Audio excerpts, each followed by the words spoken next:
আজকে অনেক আনন্দের একটা দিন। আমরা সবাই অনেক হ্যাপি আলহামদুলিল্লাহ, যারা জিপিএ 5 গোল্ডেন সবাই আমরা অনেক হ্যাপি। রাতটা কেমন ছিল? রাত একদমই টেনশনলেস, আমার কোনো টেনশনই হয় নাই, যা হবে হবে।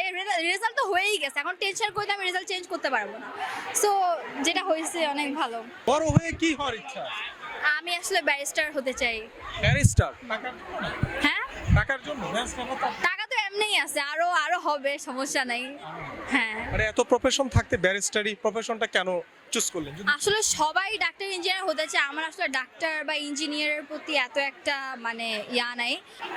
আমি তো বললাম আমি টেনশনলেস, আমি কেন টেনশন করবো, আমার কোনো টেনশন নাই এগুলো নিয়ে। জিপিএ কি পেয়েছেন?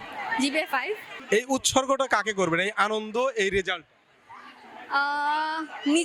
নিজের উপরে কিছু নেই, আমি নিজে পরীক্ষা দিছি, আমি নিজে এফোর্ট দিছি, সো আমি আমি নিজে। আজকে মা দিবস।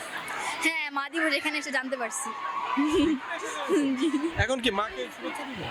হ্যাঁ, আম্মুকেও থ্যাংক ইউ। আম্মু আমাকে অনেক হেল্প করছে, সাপোর্ট করছে। আমার আব্বু আম্মু দুজনই আমাকে অনেক সাপোর্ট করছে, এই জন্যই আজকে আমি এত ভালো একটা রেজাল্ট করতে পারছি। Thanks to them as well.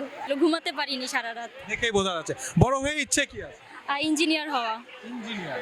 শুভকামনা। কালকে রাতেরবেলা অনেক ভয়ে ছিলাম, অনেক নার্ভাস ছিলাম অ্যাকচুয়ালি, কি হবে না হবে এটা নিয়ে কোনো না, অনেক টেনশন লাগতেছিল, বাসার সবাই টেনশনে ছিল। হ্যাঁ, সকালটা কেমন কেটেছে? সকালে আরো বেশি ভয় লাগা স্টার্ট হয়েছে, যে কি একটু পরেই তো মানে 2 মিনিট আগে আরো বেশি ভয় লাগছে, এত ভয় লাগতেছিল, বাট যখন রেজাল্ট দেখেছি তখন অনেক ভালো লেগেছে। রেজাল্ট কি? Golden GPA 5। ওয়াও, অনেক সুন্দর একটা অর্জন। এই অর্জনকে সামনে নিয়ে আরো কত দূর এগিয়ে যেতে চান বা ভবিষ্যৎ ইচ্ছে কি?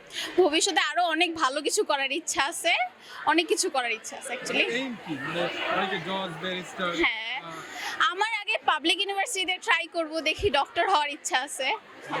হ্যাঁ, ডক্টর হওয়ার ইচ্ছা কেন জাগলো? হ্যাঁ অবশ্যই আছে, কজ মানে ডক্টর জবটা অনেক অনেক ভালো একটা জব, এটার মধ্যে সবাইকে সার্ভ করা যায়, তো এই কারণে আরো বেশি ভালো লাগে। মানে সেবার জন্য। হ্যাঁ হ্যাঁ অবশ্যই। কথায় আছে ডাক্তাররা নাকি কষায়, মানে টাকার জন্য ডাক্তারি। অবশ্যই না, আমরা মানে যারা ডাক্তার হয়েছে তারা তো অনেক কষ্ট করে পড়ালেখা করেছে, অনেক কষ্ট করেছে লাইফে। কষ্ট করার পরে যদি টাকা না নেয় তাহলে এটা কেমন হয়? অবশ্যই কষ্ট করছে তো টাকা নিবে না, এটা কেন নিবে না? এটা ঠিক আছে, আমার দিক থেকে এটাও ঠিক আছে। না, এই জন্য না, মানে আমার খুব ইচ্ছা ছোটবেলা থেকে, আমার ফ্যামিলি সবাই চায় ডক্টর হওয়ার, তো আমি এই জন্য হব। রেজাল্টটা শোনার পর প্রথম কাকে উইশ করেছে? আমার মাকে আমি হাগ করেছিলাম, অনেক হ্যাপি হয়েছে, আমি লিটারালি কান্না করতেছিলাম, পুরো কান্না এসে পড়েছিল। আমার আম্মু আমাকে ধরে কান্না করছে, লাইক অনেক হ্যাপি ছিলাম।